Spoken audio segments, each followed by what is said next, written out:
My name is Sarah Chun. I'm what you'd call a 911 dispatcher, though that sounds more heroic than it is. In the movies, dispatchers are calm voices guiding people through crises, saving lives with quick thinking and steady nerves. In reality, I spent most of my shifts listening to drunk drivers explain why the ditch jumped out at them, taking reports about stolen lawn ornaments, and trying to convince elderly callers that no, the neighbor's cat was not casing their property for a future invasion. That was before Holbrook County, before the calls that don't make sense, before I learned that some emergencies can't be solved by sending a patrol car. I'm 31 years old, though I look older now. 5'6", hair that used to be a nice auburn brown before stress started threading gray through it like someone was stitching me for burial.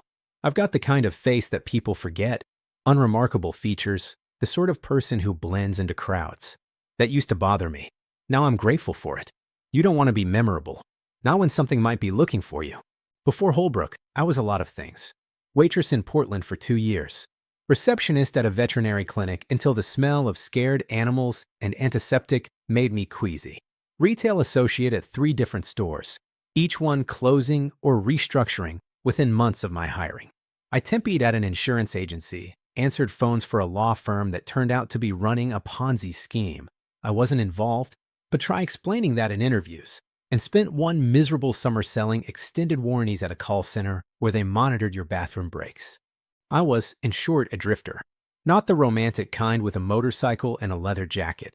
The pathetic kind with a used Honda Civic and a storage unit full of boxes I never unpacked because I knew I'd be moving again soon. I had an associate's degree in communications that communicated nothing to potential employers. I had a string of landlords who knew my name only as the tenant in 4B who always pays late. I had a mother in Seattle who stopped asking when I was going to settle down and started asking if I was doing okay, really okay. The breaking point came on a Tuesday in February. I was working at a 24-hour diner outside Salem, the kind of place that smelled like bacon grease and resignation. My shift was supposed to end at 6 a.m., but the morning girl called in sick, and my manager, a sweaty man named Doug who collected ceramic frogs and resentments, told me I was staying until noon. At 8:47 a.m., a trucker at Table 6 called me sweetheart for the 15th time and asked if the coffee was always this week or if I'd made it special for him. I smiled. I poured his refill. I walked calmly to the employee bathroom, locked the door, and stared at myself in the mirror for a solid 5 minutes.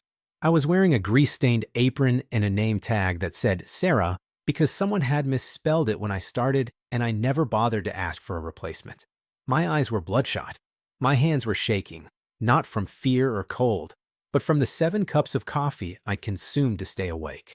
I hadn't slept more than 4 hours a night in 3 weeks. I hadn't called my mother back in 2 months. I couldn't remember the last time I'd had a conversation with someone who wasn't either a customer, a coworker, or a bill collector. I took off the apron. I took off the name tag. I walked out the back door and didn't stop until I reached my car. Doug called me 4 times that afternoon. I blocked his number after the second voicemail, the one where he threatened to make sure I never worked in food service again. Like that was a threat. Like that wasn't exactly what I wanted. I found the job listing 3 days later, scrolling through postings at 2 in the morning while eating cold pizza on my mattress. I didn't have a bed frame.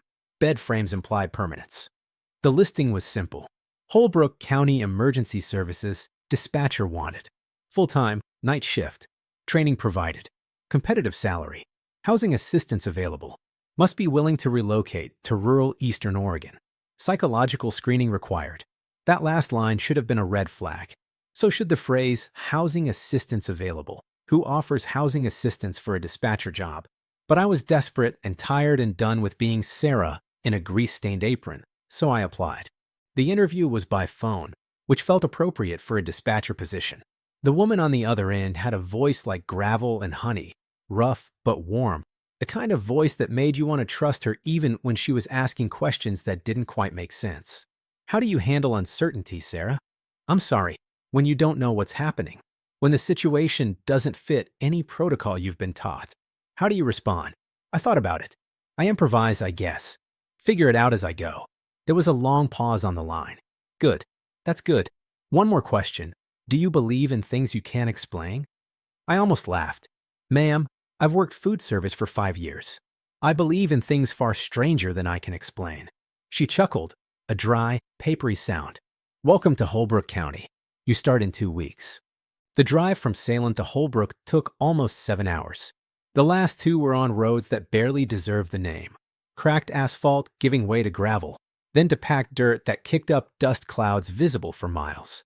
The land was beautiful in a harsh way. High desert plateau, sagebrush and juniper, distant mountains that looked blue in the afternoon light. I passed through 3 towns that weren't much more than a gas station and a general store each. The signs got smaller. The distances between them got longer.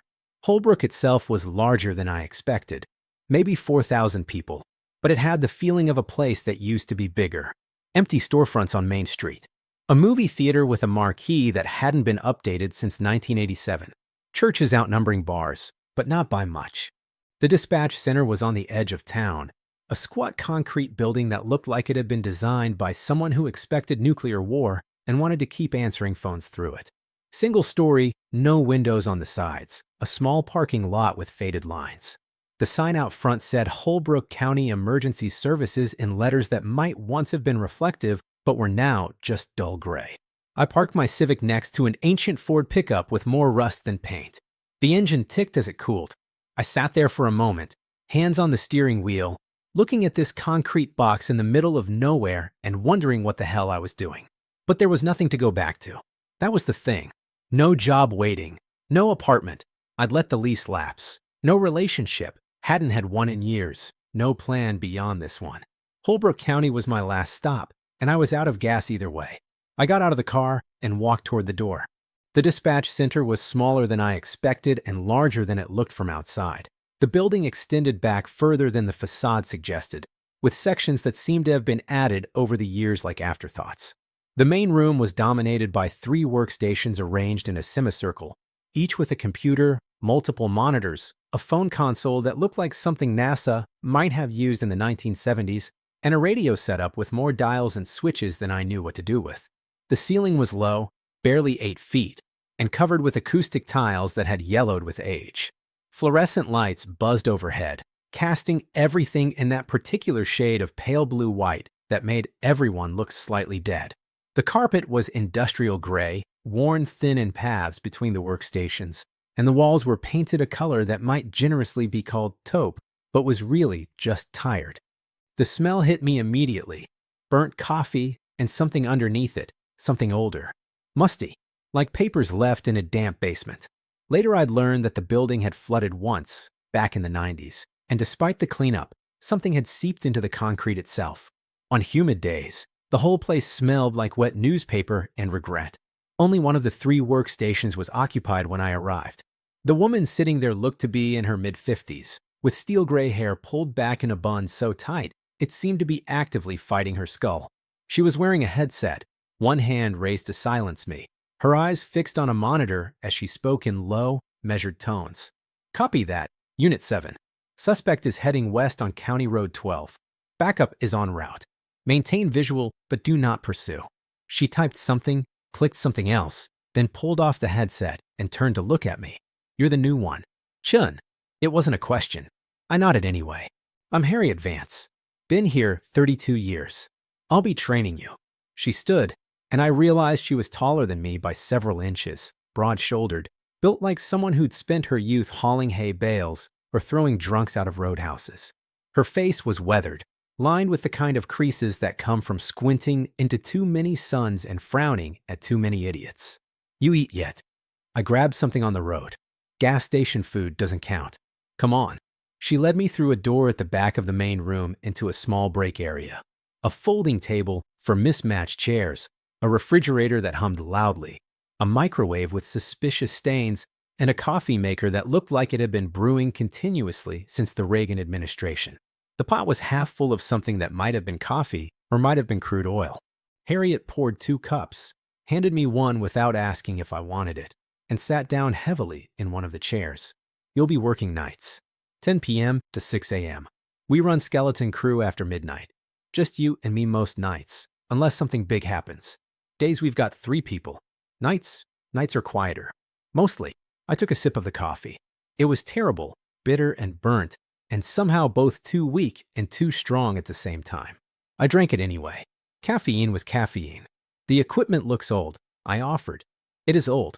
County keeps promising an upgrade, and County keeps finding other things to spend money on. Harriet shrugged. It works. That's what matters. The phones are reliable. The radios are reliable. The CAD system, she pronounced it as a word, CAD, crashes about once a week, but you learn to work around it. CAD, I'd learned, stood for Computer-Aided Dispatch, the software that logged calls, tracked units, mapped locations. Ours was a version from 2003 that the company had stopped supporting years ago. It had quirks. It had bugs. Sometimes it showed units in places they couldn't possibly be. Sometimes it logged calls that no one remembered receiving.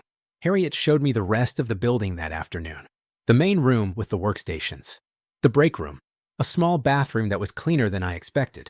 A storage closet full of old equipment, boxes of forms, and supplies. A back door that led to a fenced area with 2 generators and a satellite uplink for when the regular phone lines went down, which happened more often than you'd think in a place like Holbrook. And then there was the archive room. It was down a short hallway, past the storage closet, behind a door that stuck when you pushed it.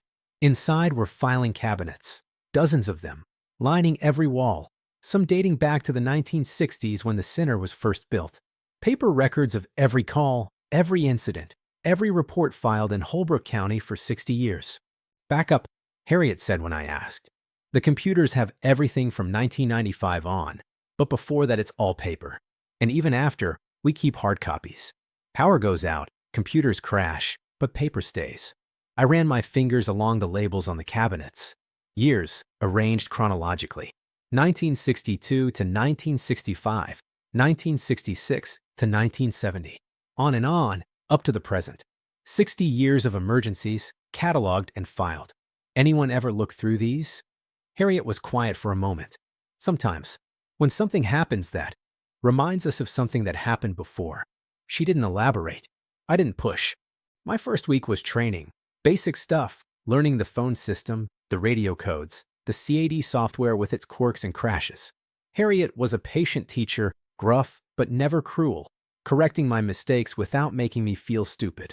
She'd been doing this job longer than I'd been alive, and it showed. Her hands moved across the console like they were extensions of her body.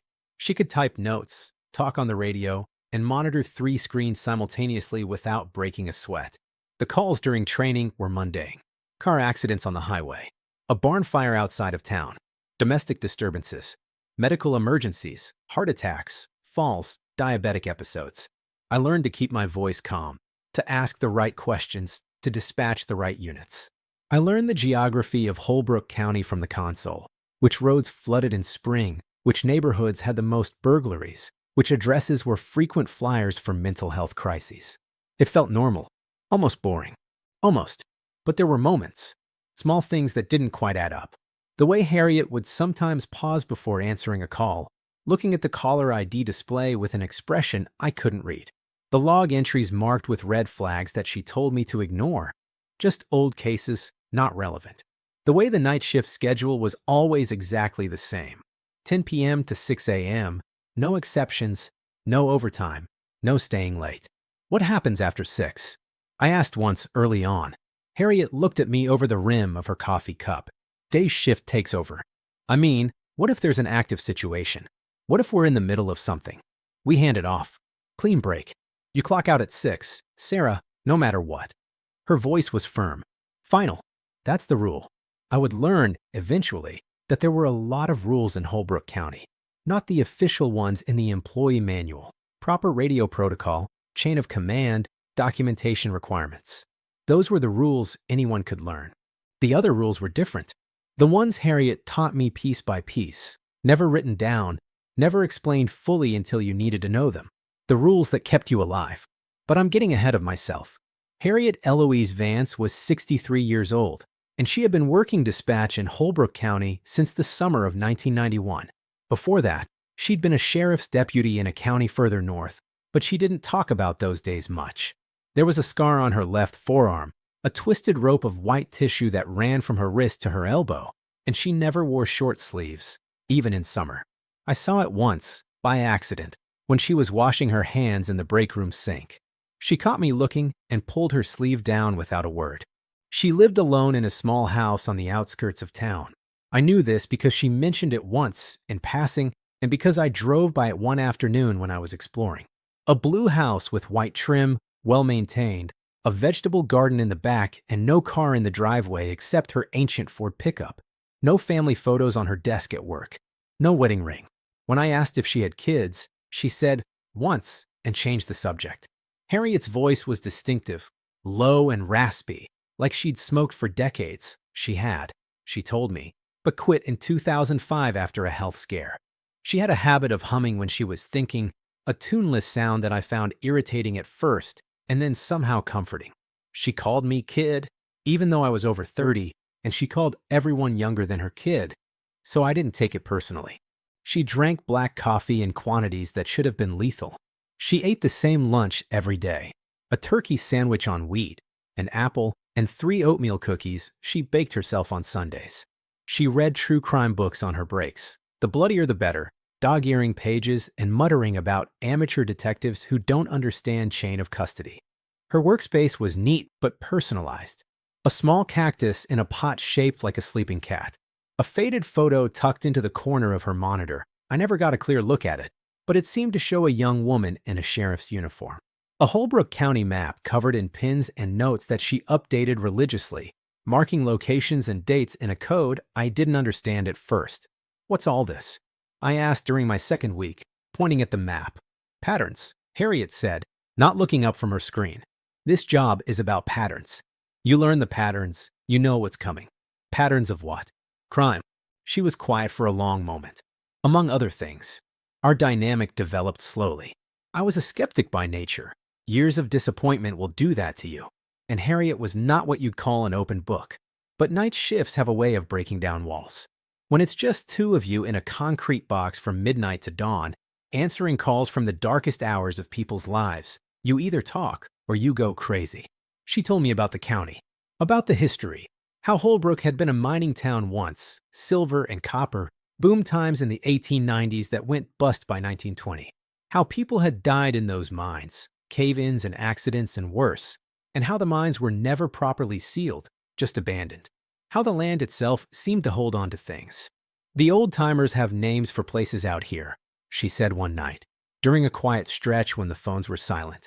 Not the official names, not what's on the maps.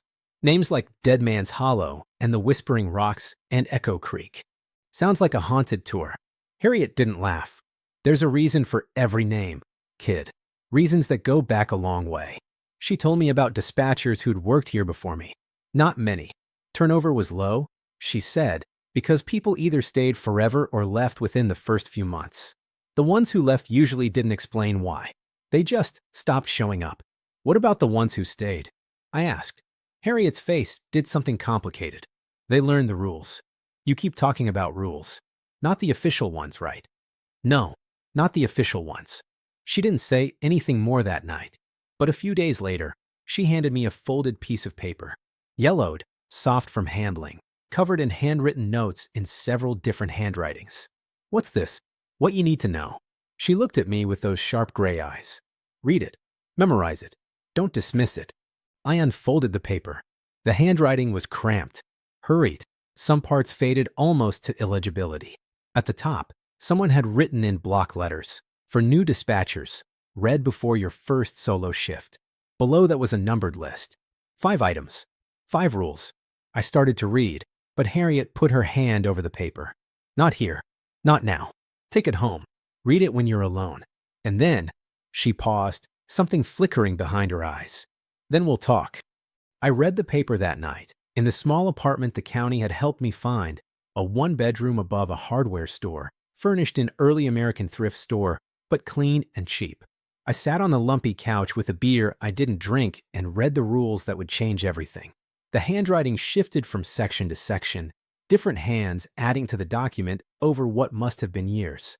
Some entries were dated. Some had initials. Some were just raw instructions, no context given.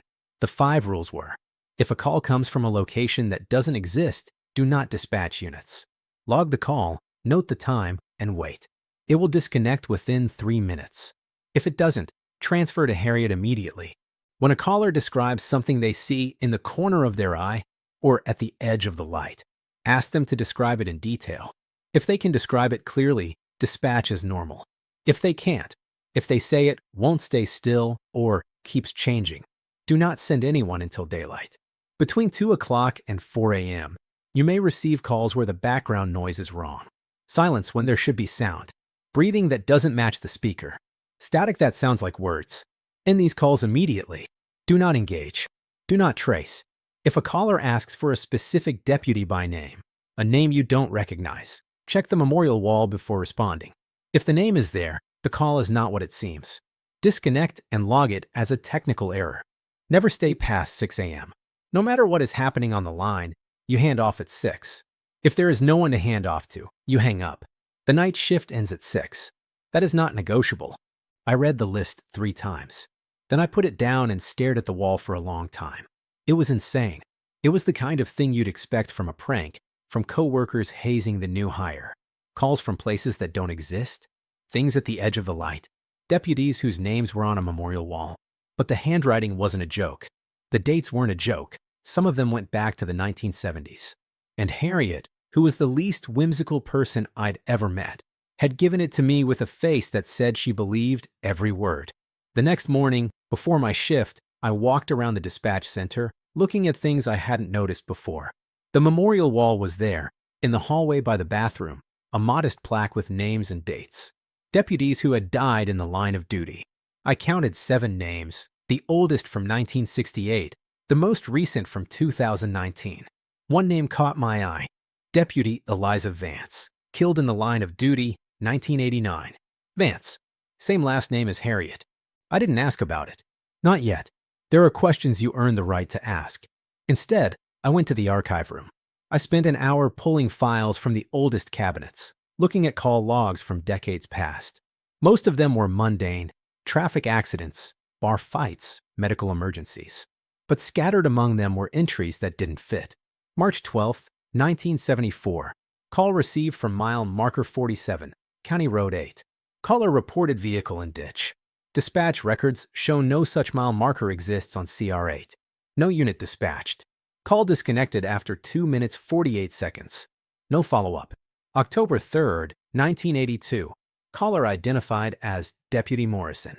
No Deputy Morrison on active roster or in county records. Caller requested backup at the old Brennan Mine. Brennan Mine closed in 1918, shaft collapsed. Call disconnected. Logged as equipment malfunction. August 17th, 1996. Multiple calls reporting lights near Echo Creek between 0230 and 0330. Callers described lights as wrong color and moving against the wind. No units dispatched per protocol. Lights ceased at 0347. No explanation found. There were dozens more. Hundreds, maybe, if you knew what to look for. A pattern, like Harriet said. A pattern of things that couldn't be explained, documented in careful handwriting by people who knew better than to ask too many questions. Holbrook County Emergency Services wasn't like other dispatch centers. The rules weren't like other rules. And the calls, the ones that came at night, the ones marked with red flags, the ones that made even Harriet pause before answering, weren't like other calls. I started my first solo night shift 3 weeks after I arrived. Harriet was there, of course. We worked together, overlapping, but for the first time, I was primary dispatcher. The console was mine. The calls were mine. You read the paper? Harriet asked as I settled into my chair. I read it. Do you believe it? I thought about all the reasons not to, all the rational explanations, all the ways this could be an elaborate joke or a test or the product of isolated people letting their imaginations run wild. I thought about the log entries, the memorial wall, the look in Harriet's eyes. I don't know, I said honestly, but I'll follow the rules until I do. Harriet nodded slowly. Something in her expression shifted, not quite approval, but close. Good enough, she said. That's good enough for now. The console beeped. An incoming call. I put on my headset, took a breath, and answered. Holbrook County 911. What is your emergency? Incident 1. The address that didn't exist. The first call that tested the rules came on a Thursday night, 6 weeks into my time at Holbrook County. It was 11:47 p.m. The kind of quiet night that made you think nothing would happen. The kind that Harriet always said to watch out for. Quiet nights are when they come, she told me once, though she never specified who they were. I was on my second cup of terrible coffee, reviewing call logs from the previous week, when the console lit up. Incoming call, landline, displaying an address I didn't recognize. 1847, Morrow Road. I typed it into the CAD system while reaching for my headset. The software searched, and returned nothing. Holbrook County 911. What is your emergency? Silence on the line. Not dead air. I could hear something. A faint hiss, like wind through grass.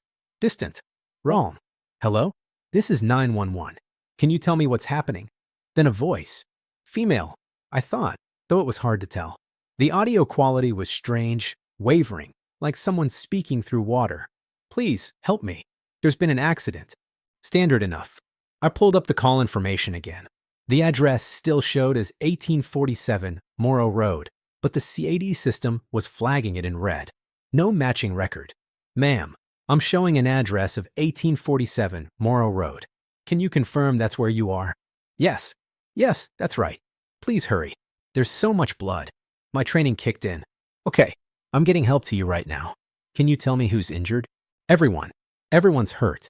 The voice shifted, gaining an echo that shouldn't have been possible on a phone line. We've been waiting so long. We've been here so long. Please, you have to help us. I looked at the CAD system again. The map was blank where 1847 Morrow Road should have been. I pulled up the county road database. Morrow Road existed, a rural route about 15 miles outside of town, but it ended at mile marker 12. The addresses only went up to the 800s. 1847 Morrow Road was impossible.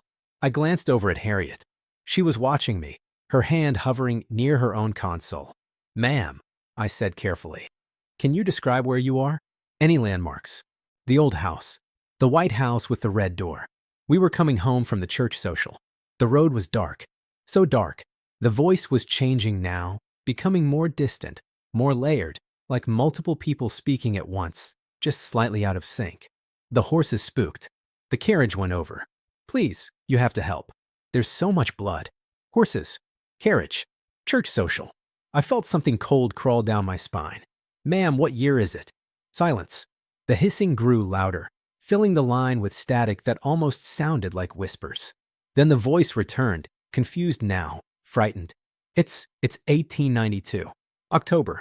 Please, why won't anyone come? We've been calling for so long. I looked at the clock on my console. The call had been active for 2 minutes and 12 seconds. The rule said 3 minutes. If it didn't disconnect by 3 minutes, transfer to Harriet. I'm going to get you help, I said, not knowing what else to say. Just stay on the line. Thank you. Thank you. We've been waiting so long in the dark. 2 minutes, 30 seconds. The static grew louder. The voices, because there were definitely multiple voices now, overlapping, echoing, began to gain clarity. I could almost make out words beneath the whispers. Names, maybe. Dates. Pleas for help that had been repeating for over a century. 2 minutes, 45 seconds. We can see you, the voice said, and suddenly it wasn't distant anymore. It was close. Too close. Like someone speaking directly into my ear, breath hot against my skin. We can see you through the wire. Will you help us? Will you come? 2 minutes, 58 seconds. The line clicked. Went dead. I sat there, headset still on, staring at the console. The call log showed duration. 2 minutes, 59 seconds. First time's always the hardest, Harriet said. She was standing beside me now, though I hadn't heard her approach. You did good. You didn't dispatch. That address, 1847 Morrow Road, doesn't exist. Hasn't existed since before the county was incorporated. Harriet pointed at her wall map, at a section marked with a faded red X. There was a house there once. 1890s, a family. Carriage accident killed them on their way home from church. All 4 of them, parents and 2 children. They found the bodies, but they never recovered the carriage. They've been calling for help since 1892. Something has, whether it's them or something using their voices. Harriet shrugged. We don't know. We just know not to send anyone. Why? What would happen? Harriet was quiet for a long moment. In 1978, a deputy named Warren Mills responded to a call from that address. Dispatch didn't know about the rules back then. Not all of them. She pulled out a logbook, flipped to a marked page. They found his patrol car on Morrow Road the next morning. Engine still running. Lights still on. No sign of Deputy Mills. Just his hat on the front seat. And something else. What? A woman's brooch. Antique. Dated to the 1890s. Harriet closed the logbook. Warren Mills is still listed as missing. 45 years. I looked at my console. The call log was already fading, the system automatically archiving it with the red flag that meant do not follow up. How many calls like this do we get? Depends on the season. More in autumn. More on anniversaries of bad things. Harriet returned to her station. You'll learn to spot them. The addresses that don't make sense. The voices that sound wrong. The calls that come from places that shouldn't exist anymore. And we just let them ring? Let them call forever. Harriet didn't answer. She didn't need to. I already knew. Some calls can't be answered. Some emergencies happened too long ago to fix. And some things on the other end of the line aren't asking for help at all. They're asking for company. Incident 2, the thing she couldn't describe. 3 weeks later, I got a call that taught me about Rule 2. It was 1:23 a.m., a Wednesday night in late October. The weather had turned cold, frost on the ground, the kind of night when you could see your breath even inside the dispatch center if you stood near the back door. The call came from a real address, 445 Elderberry Lane, a farmhouse on the west side of the county. The CAD system found it immediately. The caller ID showed a name, Patricia Hendricks, age 67, no prior calls on record. Holbrook County 911. What is your emergency? There's someone outside my house. The voice was elderly, trembling, but coherent. Scared, not panicked. I saw them through the kitchen window. Standard call. I started the log, signaled for a unit. Okay, Mrs. Hendricks, can you describe what you saw? A person, I think. They were standing by the tree line, just at the edge of the porch light. Can you tell if it's a man or a woman? A pause. Longer than it should have been. I know. I can't tell. They're not. They're not staying still. I felt my fingers slow on the keyboard. What do you mean, not staying still? They're moving, but not like walking. They are shifting, like they can't decide what shape to be. Her voice cracked. I know how that sounds. I know you must think I'm a crazy old woman, but I'm telling you what I see. Rule 2. When a caller describes something they see in the corner of their eye or at the edge of the light, ask them to describe it in detail. If they can't, if they say it won't stay still or keeps changing, do not send anyone until daylight. I looked at the clock. 1:25 a.m. Daylight was almost 6 hours away. Mrs. Hendricks, I need you to describe exactly what you're seeing. Be as specific as you can. I told you I can't. It won't hold still. Every time I look directly at it, it's different. First it was tall, very tall, and thin. Then it was low to the ground, like an animal. Then it had too many arms. Like a spider, but wrong. She was crying now. Please, just send someone. I'm so scared. Everything in me wanted to dispatch a unit.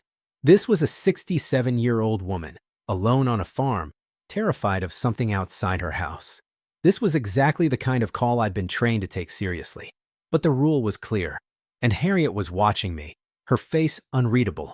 Mrs. Hendricks, I need you to listen to me very carefully. Are all your doors and windows locked? Yes, I checked them twice. Good. I need you to stay away from the windows. Go to an interior room, a bathroom, or a closet, somewhere without windows.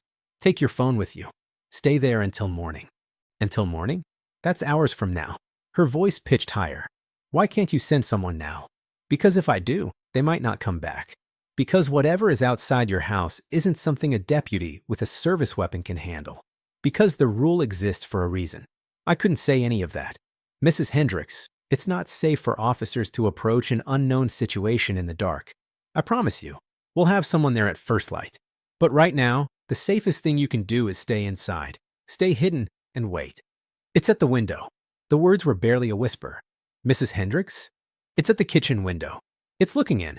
I can see it looking in, but its face keeps changing. First it was just dark, just shadows where a face should be. Now it's smiling. Too many teeth. The smile is too wide. I heard something in the background of the call. A tapping. Rhythmic. Soft at first, then louder. Tap, tap, tap. like fingers on glass. Mrs. Hendricks, go to the interior room. Right now. Don't look at it. Don't acknowledge it. Just go. I can't move. Her breathing was ragged. It's looking at me. If I move, it'll know I see it. If I move. The tapping stopped. For 3 long seconds, there was nothing but the sound of Patricia Hendricks breathing into the phone. Then, distantly, I heard a door slam. A back door, maybe. The tapping resumed, but from a different direction now. Closer. It's in the house, Patricia whispered. Oh God, it's in the house. Mrs. Hendricks. The line went dead. I stared at the console. My hands were shaking. I reached for the radio, ready to dispatch every unit in the county. Rules be damned. Harriet's hand closed over mine. No, she's in danger. She's already past help. If you send someone now, you'll just be adding to the body count. You don't know that. Harriet's eyes met mine. In them, I saw something I hadn't seen before. Not just certainty, but grief. Old grief, worn smooth by years of carrying it. I know because I've sent people before. I know because I've had to make the calls to their families afterward. She released my hand. The rule exists for a reason, Sarah. We don't understand what these things are, but we know what happens when we engage with them before daylight. We lose people, good people, and it doesn't save anyone. I sat there, helpless, as the minutes ticked by. At 6:15 a.m., after shift change, a unit was dispatched to 445 Elderberry Lane. They found Patricia Hendricks in her bathroom, alive, unharmed. She had no memory of the phone call. She thought she'd fallen asleep watching television. The kitchen window was shattered from the inside. There were handprints on the glass, but they didn't match Patricia's hands. They didn't match any human hands on record. Too many fingers. The spacing all wrong. I asked Harriet about it later. She just shook her head. Some of them toy with people, scare them, then leave. Others, she didn't finish the sentence. Patricia was lucky. Don't count on luck, Sarah. Count on the rules. I counted on the rules. Incident 3, asking for the dead. The memorial wall had 7 names on it, dating back to 1968. I'd walked past it dozens of times without really looking. After the incident with Patricia Hendricks, I started paying attention. Deputy Harold Chun, 1968. Deputy Samuel Worth, 1973. Deputy Marcus Bell, 1979. Deputy Eliza Vance, 1989. Deputy Robert Klein, 1997. Deputy Angela Morrison, 2008. Deputy Thomas Gray, 2019. 7 deputies in 55 years. Not a remarkable number in the abstract. Law enforcement is a dangerous profession. People die, but I'd read the incident reports. Most of them, anyway. The ones that weren't classified or redacted. And I'd noticed patterns. All of them had died during nighttime calls. All of them had been responding to emergencies that, in retrospect, didn't quite make sense. Addresses that were slightly off. Callers who couldn't be traced. Situations that escalated impossibly fast. I asked Harriet about Eliza Vance. I'd earned the right to ask by then, or so I thought. It was 3 a.m. on a quiet night in November. We were alone in the center, the phone silent for once, the radio crackling with nothing but routine traffic. Harriet was doing paperwork.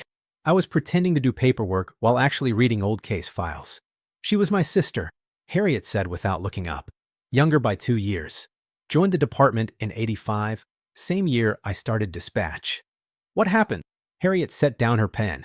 For a long moment, she didn't speak. Then, she responded to a domestic disturbance on Route 9. The call came in around 2 a.m. A woman screaming, sounds of a struggle. Classic dispatch. Eliza was the closest unit. And she arrived at the address. Called in that she was on scene. Then nothing. We tried reaching her for 20 minutes before we sent backup. Harriet's voice was flat, controlled, but I could hear the cracks underneath. They found her car on Route 9, right where she said she'd be. Driver's door open. Service weapon still holstered. Flashlight on the ground, still working. And Eliza was gone. Gone. No body. No blood. No sign of struggle. Just gone. Harriet finally looked at me. We searched for weeks. Dogs, helicopters, volunteers from 3 counties. Nothing. They declared her dead in 1991. Empty casket funeral. I was the only family she had left. I'm sorry. It was a long time ago. But it wasn't, not really. I could see it in her eyes, the wound that never healed. I stayed because I needed to understand. I stayed because I thought if I learned enough, if I followed the patterns long enough, I might find out what happened to her. Have you? No. Harriet shook her head slowly. But I've learned what happens to the people who go out there unprepared. I've learned the rules. I've made sure other people learn them too. And I've made sure. The console lit up. Incoming call. Harriet's face changed. Went pale. Her eyes fixed on the caller ID display. I followed her gaze. The call was coming from a cell phone registered to Eliza Vance. That's not possible, I whispered. She's been dead for over 30 years. Harriet didn't move, didn't reach for the headset, just stared at the blinking light like it was a ghost made visible. The phone kept ringing. Rule 4. If a caller asks for a specific deputy by name, a name you don't recognize, check the memorial wall before responding. If the name is there, the call is not what it seems. But this wasn't a caller asking for Eliza Vance. This was a call from Eliza Vance, from a phone that should have been destroyed or decommissioned decades ago. Harriet, answer it. Her voice was barely audible. I need to know. I picked up the headset. My hand was steady, though I don't know how. Holbrook County 911. What is your emergency? Static. Hissing. The sound of wind through dead grass. The same sound I'd heard on the call from 1847 Morrow Road. Then a voice. Female. Young. Clear despite the static. This is Deputy Eliza Vance, badge number 1147. I'm on scene at the Brennan property, Route 9. I need backup. Do you copy? I looked at Harriet. Her face was white as paper. Deputy Vance, can you confirm your location? Route 9, mile marker 7. The old Brennan farmhouse. I'm investigating reports of... The voice hesitated. I'm not sure what I'm looking at. Something's wrong here. The house isn't right. I need backup. Send anyone. Send everyone. Harriet reached for the headset. I handed it to her, watching as she pressed it to her ear with trembling hands. Eliza? Eliza, it's Harriet. Can you hear me? Silence. Then, softer, Harry? Is that you? Where have you been? I've been calling for so long. I've been waiting for backup for so long. Eliza, listen to me. You need to. I found them, Harry. The people who went missing. They're all here. They're all in the house. But they won't. They won't turn around. They won't look at me. They just stand there facing the walls. Dozens of them. Maybe more. I don't know how they all fit in here. The house is bigger on the inside. That doesn't make sense, does it? The static was growing louder. The voice was fading. Eliza, stay on the line. Tell me exactly where you are. We'll come get you. I'll come get you myself. Something's behind me. Barely a whisper now. I can feel it. I don't want to turn around, Harry. I don't want to see what's behind me. But I think I have to. I think that's how it works here. Eventually, everyone turns around. The line clicked. Went dead. Harriet stood there, headset pressed to her ear, listening to nothing. Tears were streaming down her face, but she didn't make a sound. I reached for the call log. The entry was already there, time-stamped and recorded. 3:17 a.m. Incoming call from 541-555-0147. Vance, Eliza. Duration, 1 minute 43 seconds. No dispatch. Logged as technical error per protocol. I looked at the memorial wall. At Eliza Vance's name, carved into the plaque with the date of her death. What is the Brennan property? I asked finally. Harriet pulled off the headset, wiped her face. When she spoke, her voice was empty. It's where the Brennan mine is. The one that collapsed in 1918. Killed 37 men. They never recovered all the bodies. Is that where she went? The night she disappeared? Route 9, mile marker 7. That's what she called in. But we never found any Brennan property. The maps don't show anything there. Just empty land. Harriet stared at the console like it had betrayed her. I've driven out there 100 times over the years. There's nothing. Just grass and sagebrush and the old mine entrance, sealed up with concrete since 1920. Then where is she calling from? Harriet didn't answer. She walked to the archive room, and I heard her pull out files, heard pages turning, heard nothing else. We didn't talk about Eliza Vance again. But after that night, I understood Rule 4 better. The dead don't call for help, but something does. Something that knows their names, their voices, their last words. Something that waits in the places where they disappeared, holding the line open, hoping someone will answer, hoping someone will come. Incident 4, the hours of static. Rule 3 was the one I feared most. Between 2 o'clock and 4 a.m., you may receive calls where the background noise is wrong. End these calls immediately. Do not engage. Do not trace. I'd been lucky. For 2 months, the calls during those hours had been normal: drunks, accidents, the usual nighttime emergencies. I'd started to relax.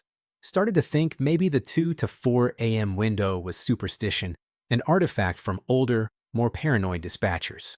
Then came the night of December 14th. It was 2:47 a.m. Harriet had stepped away to the bathroom, leaving me alone at the console for what should have been 3 minutes at most. The call came in. No caller ID, no address, just a blinking light and the word unknown on the display. I should have let it ring, should have waited for Harriet. But I was tired, complacent, and the training was automatic. I picked up. Holbrook County 911. What is your emergency? At first, I thought the line was dead. No voice, no sound, just a hollow silence that seemed to press against my ear like a physical weight. Then I heard it. Breathing. Not normal breathing. Not human breathing. It was wet, labored, wrong in a way I couldn't articulate. Like lungs full of fluid. Like something that had never learned how to breathe, but was trying anyway. Hello, I said. Is someone there? The breathing continued. Beneath it, I started to hear other sounds. Static? Yes, but organized static. Patterns in the noise. Almost like words. Help? Can you hear? So dark here. Been waiting. I should have hung up. The rule was clear. But something in those fragments, those almost words, made me hesitate. I can hear you. Tell me where you are. The static shifted. Gained clarity. A voice emerged from the noise. Male, I thought, though it was hard to tell. It sounded like it was coming from very far away. Like it was coming from the bottom of a well. I'm right here, the voice said. And then, I'm right behind you. The temperature in the room dropped. I felt it. A sudden, sharp cold that had nothing to do with the HVAC system. My breath misted in front of my face. The fluorescent lights flickered. I didn't turn around. I don't know where the instinct came from. Maybe something Harriet had said. Maybe animal instinct, the prey sense that tells you not to look at the predator. But I kept my eyes on the console, kept my hand on the headset, and did not turn around. I can see you, the voice said, closer now. I can see the back of your head. Your hair is coming loose from its tie. There's a mole on the back of your neck, just below your hairline. Did you know that? Have you ever seen the back of your own neck? I felt something behind me. A presence. A weight in the air. The shadows on my console shifted, darkened, as something moved between me and the fluorescent lights. All you have to do is turn around, the voice whispered. All you have to do is look at me. I've been so lonely. I've been in the wires for so long, listening to calls, listening to people, and no one ever sees me. No one ever turns around. My hand found the disconnect button. My finger hovered over it. Turn around, Sarah. Let me see your face. Let me. I pressed the button. The call ended. The cold vanished. The lights steadied. The weight behind me disappeared. I sat there, frozen, staring at the blank console. My heart was hammering so hard I could feel it in my temples. Sweat had soaked through my shirt despite the cold. Harriet found me like that when she returned. She took one look at my face and knew. The 2 a.m. calls. I nodded. I couldn't speak. She pulled up my chair, sat beside me, and didn't say anything for a long time. We just sat there, together, as the clock ticked toward 4 a.m. and the windows of danger slowly closed. It's different for everyone, she finally said. The voices change. The approach changes. But it always wants the same thing. What? For you to see it. For you to acknowledge it. For you to give it a way in. She shook her head. The calls during those hours, they're not from anywhere. They're not coming through the phone lines in any normal way. Our equipment shows them originating from inside the building. From inside the walls. From the spaces between spaces. What are they? Does it matter? Harriet's voice was tired. There's something that doesn't belong here, trying to get here. The phone lines are like cracks. Tiny openings. They can whisper through, but they can't come through. Not unless someone invites them. Invites them how? By engaging. By responding. By turning around and seeing them. She looked at me, her gray eyes serious. You did good, Sarah. You didn't turn around. You didn't let it in. That's all that matters. I nodded, but the words didn't comfort me. I could still feel it, the phantom weight of something standing behind me. The almost touch of breath on my neck. For the rest of that shift, I kept my back to the wall. Incident 5, the call that made me quit. It happened on January 17th. I remember the date because I've tried to forget it 1,000 times, and it never works. Some dates burn themselves into you. They become part of your geography, landmarks on the map of your life that everything else is measured against. Before the call, after the call, the night started normally. Quiet, cold. Harriet and I were working through a routine shift, handling the usual scattered emergencies, a car in a ditch, a kitchen fire that turned out to be just smoke from a forgotten pan. By 1 a.m., things had settled. Harriet was doing paperwork. I was watching the console, sipping coffee, counting the hours until dawn. At 1:34 a.m., the phone rang. Caller ID showed a local number, an address in town.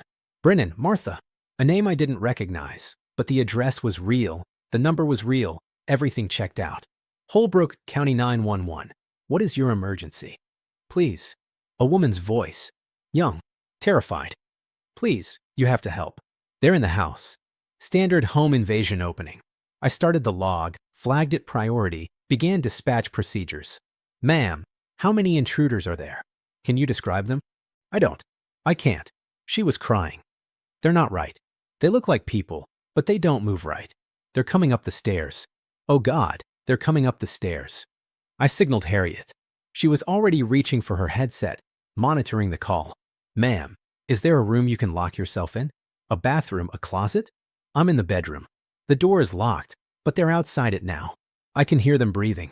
It sounds wet, like they're drowning. The hairs on my arms stood up. I checked the clock. 1:36 a.m. Not yet the dangerous hours. This should be a normal call. Units are on the way. Stay on the line with me. Don't open the door. They're talking. Her voice dropped to a whisper. They're saying my name, but the voices are wrong. They sound like my family. My parents. My brother. But my parents died 3 years ago. My brother died last summer. How do they know their voices? How do they know? A crash. The sound of a door splintering. Then screaming. I've heard screaming before. In this job, you hear a lot of screaming. But this was different. This was the kind of scream that communicates pure, absolute terror. The scream of someone seeing something the human mind isn't designed to process. The scream cut off. Silence. Ma'am? Martha? Can you hear me? Nothing. Then, slowly, the sound of the phone being picked up. Someone breathing into the receiver. Hello. I said, this is 911. Who am I speaking with? When the voice came, it was Martha's voice. But it was also wrong. Too calm. Too smooth. Like someone reading from a script they didn't understand. Everything is fine now. I'm sorry for calling. There's no emergency. Martha, are you safe? Are you alone? I'm not alone. My family is here. My parents. My brother. They came home.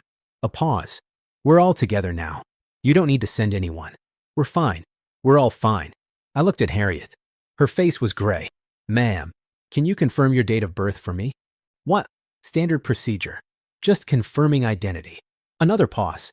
Longer this time. In the background, I could hear something. Movement, maybe. What sounds? Something dragging across a floor.